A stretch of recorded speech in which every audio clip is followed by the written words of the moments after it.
guys, what's up? My name is Gabby, welcome back to my channel, and today I'm going to be doing my July wrap-up. In the month of July, I read a total of 12 books. That was 1 arc, 2 novellas, and 9 novels. I also participated in the booktubeathon this month, and I read 5 books during the booktubeathon, and it was freaking fantastic. I crushed it! Let's just jump right into it!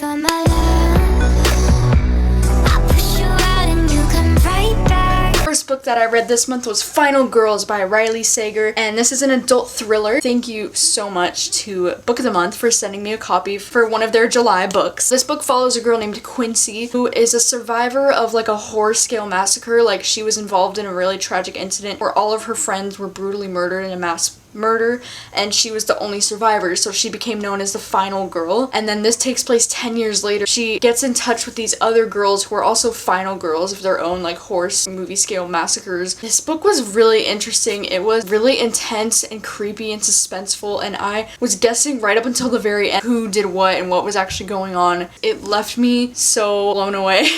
I was not expecting the ending to go where it did, and I just really enjoyed it. My favorite part of this book is the strange relationship between Quincy and Sam is like one of the other final girls. Sam is just so mysterious. Like, I never really felt like I could trust her. Like, I don't know, she was very spontaneous and wild and just a really interesting character, so I really enjoyed this book specifically because of that. So I ended up giving this one 4 out of 5 stars. The second book I read this month was Something Like Summer by J. Bell, a young adult LGBT novel that follows 2 boys, Ben, and he's obsessed with this boy named Tim at his school, and this takes place in 1990s Texas. So I thought the beginning of this book was really cute, even though Ben's behavior was a little bit stalkery. Like, it could be considered a little bit stalkery, but I still thought it was innocent and it was cute. Later on in this book, a love triangle forms, and it's like the main part of the book is revolving around this love triangle, and I just didn't really care for the love triangle, and I thought the third guy involved, Jace, deserved so much better than all the shit that he had to deal with Ben and Tim. Tim really got on my nerves. I didn't think he was like deserving of Ben's time. Honestly though, I think that Jace deserves so much better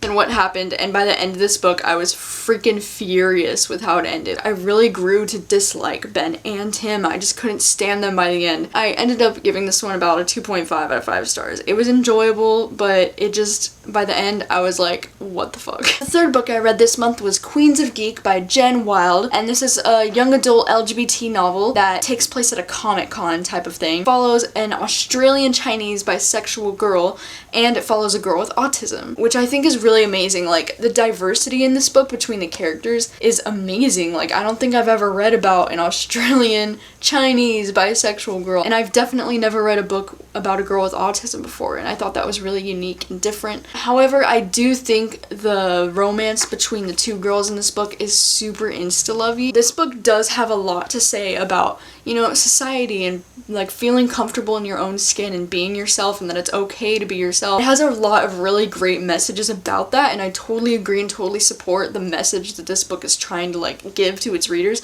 but at the same time I did think it got a little bit preachy with their dialogue. Just felt so like forced. The author was just trying to like put their message that they want the readers to get, you know? Other than that, I did think this was a really enjoyable book. It takes place over like the course of like a weekend, and I do think it's important for young readers who might not feel comfortable in their own skin to read something like this. So I ended up giving this one 3 out of 5 stars. The next book I read was The Knocked Up Plan by Lauren Blakely. This is the first book I've ever read from this author. This is a new adult romance. Actually, no, it's an adult romance. The characters are like in their 30s. I don't know why I said that. So this book follows a 30-year-old girl named Nicole who really wants to get pregnant, and so she asks her coworker Ryder to be the sperm donor. I think you know where this goes. It turns into like a cute love story, and they have a baby together. I think this story was cute, but honestly, I found myself getting so bored. The characters had chemistry, but like not enough to really like keep my interest. I think that's pretty bad if a romance is boring me to death, because that's usually like my favorite kind of books to read. I ended up giving this one 2 out of 5 stars. It wasn't really my jam. The 5th book I read this month was Windfall by Jennifer E. Smith. This is a young adult romance novel. This one is about a girl who buys her best friend that she's secretly in love with a winning lottery ticket. He goes from being broke, like completely broke, to winning winning $140 million, and it goes straight to his head. This book is kind of like everything you would expect it to be. Wins a lot of money and starts spending it irrationally, and the protagonist really started getting on my nerves after a while. I just don't think her writing and her books are really for me. I'm giving this book 2 out of 5 stars. I didn't really enjoy it very much. The 6th book I read this month was Always and Forever, Laura Jean by Jenny Han, and this is a young adult romance coming of age story about Laura Jean. It's the 3rd book in the trilogy of To All the Boys I've Loved Before, and I freaking loved it. I love this book. It was probably my favorite book in the trilogy. It was so cute. Really love Laura Jean's family so much. I love Margot as her older sister. I love Kitty as her younger sister. I love her dad. Really love this family. But to be honest, I'm actually not a huge fan of Peter. He's kind of driven me nuts this entire trilogy. Just crazy, right? Because like he's her love interest, so you think I would like have to like him to like this series, but I don't really like Peter, but I still love these books so much. And I love how this one was different than the first 2 books, because the first 2 books are kind of like based on love triangles. It's just more about Laura Jean graduating high school and trying to get into college and like that part of her life. I enjoyed it so much. I just loved it. It made me feel really nostalgic for like my senior year of high school in like a good way. Laura Jean is more relatable in this book than she has ever been in the other books. I did end up giving this book 4.5 out of 5 stars. I really loved it. The 7th book I read this month was Without Merit by Colleen Hoover. Thank you so much to Atria Books for sending me an ARC. I was not expecting it. This book comes out October 3rd. It's Colleen Hoover's newest book, so you can imagine my excitement upon receiving this because Colleen Hoover is my freaking favorite author. This is a young adult coming of age novel. It's different for Colleen Hoover, you know, because it's a young adult novel. She hasn't written a young adult novel, I think, since Hopeless or Slammed. It follows this girl named Merit, and she has possibly one of the most interesting families I've ever read about, like ever. Her brother's name is Utah. She has a twin sister named Honor, and her whole family lives in a church, but her dad's an atheist, but they live in a church because he had some beef with like the pastor. Her mom's name is Victoria, but her parents are split up, but her mom's still living in the basement of the house, and her dad married another woman named Victoria who's also living in the house. If this doesn't sound like the most craziest family, like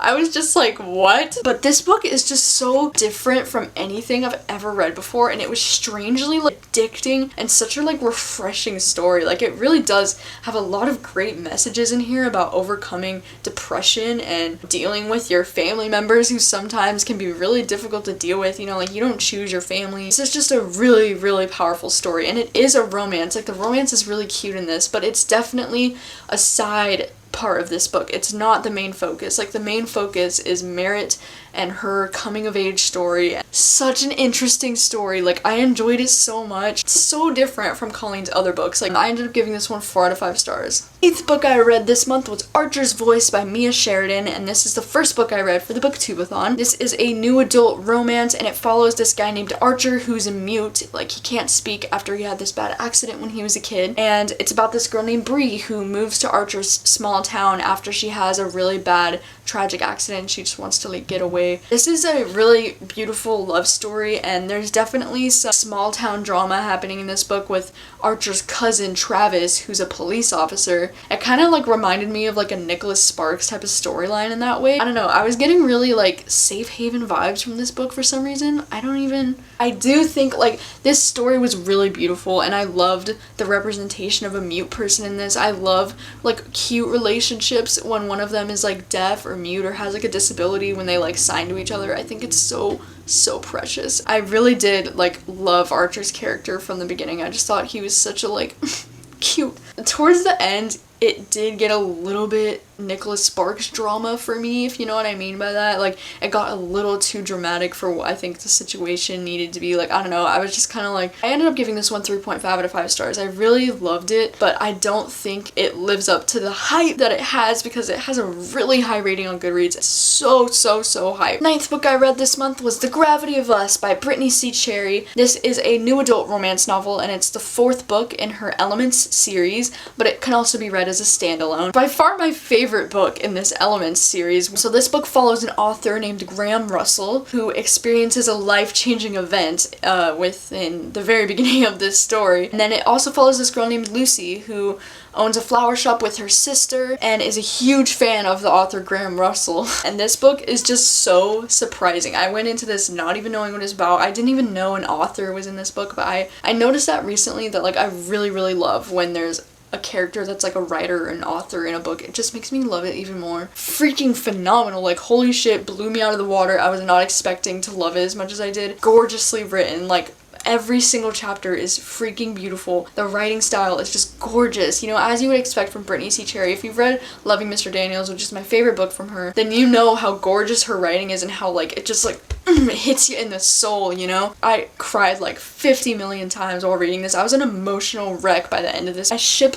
Graham and Lucy together like the freaking fist of God, okay? I love them together. They were so cute. Gave this book 5 out of 5 stars. I can't stop thinking about it. I loved it. 10th book I read this month was Maybe Not by Colleen Hoover. This is a really short new adult romance that's a novella to Maybe Someday, so it follows the side characters from Maybe Someday, Warren and Bridget. Thought this book was just okay. I didn't really love Bridget. I thought she was kind of a bitch most of the time. Warren is like entertaining, but I still think he is better as a side character as opposed to the lead. But I just thought that this book was okay. I ended up giving it 3 out of 5 stars. It had some cute moments, but it's totally forgettable, to be honest. The 11th book I read this month was Atheists Who Kneel and Pray by Taryn Fisher. This is a new adult romance and I really love this title of the book. It's so blunt and like intriguing and just like what? This is the second Taryn Fisher book that I've read and I freaking loved it so much. Like Taryn Fisher is blowing my freaking mind. So this book follows this girl named Yera who's a bartender who is also British and she loves to travel. She's like a wanderlust. Like she can't stay in one place for very long. But she meets this guy named David who's a musician who's looking for his next muse. Like he wants his inspiration, you know, and he meets Yera in her bar in Seattle. Gorgeously written romance. It's so well written and Taryn's writing style is so unique, different than any other author I've ever read, but you can tell she really like pours her soul into like every book, you know, like just the way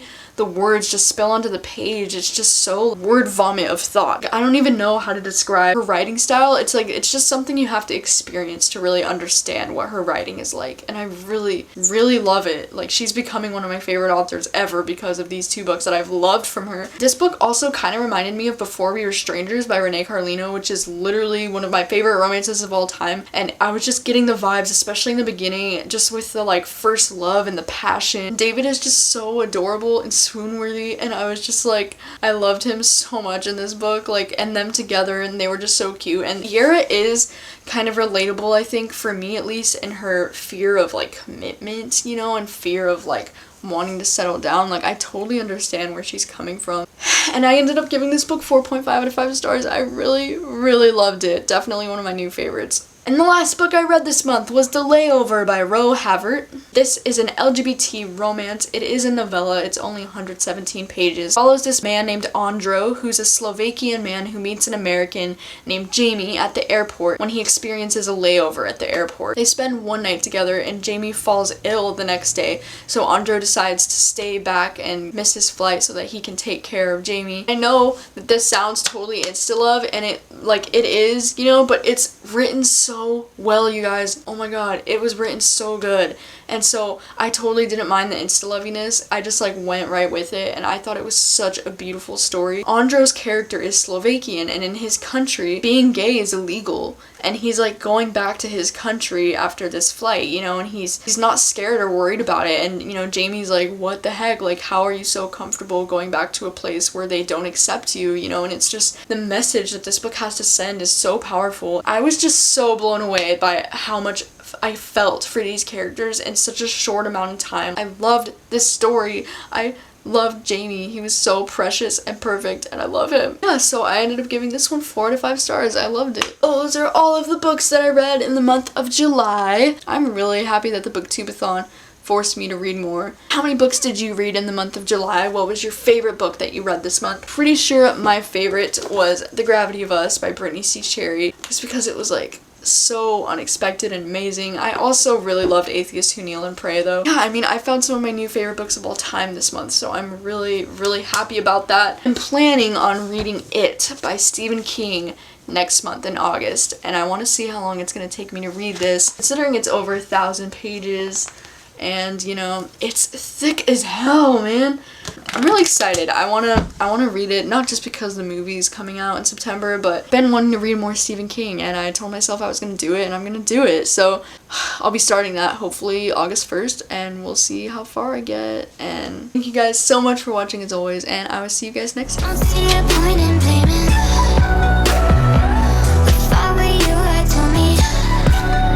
Can you hear the ice cream truck? I've read a couple Jennifer A. Smith. I'm just like waiting for it to pass, and it's like taking forever. Oh my god. I don't know what's going on today. Can you even hear it? And Peter in the first one and Josh, and then the second one is her and John Ambrose McLaren and Josh. I mean, oh my god, why can't I speak today? Oh my god, the driver's just sitting there at the stop sign in front of my house, like texting. Always and Forever, Laura Jean by Brittany. Oh my god, what is wrong with me today? Like, what is wrong with me?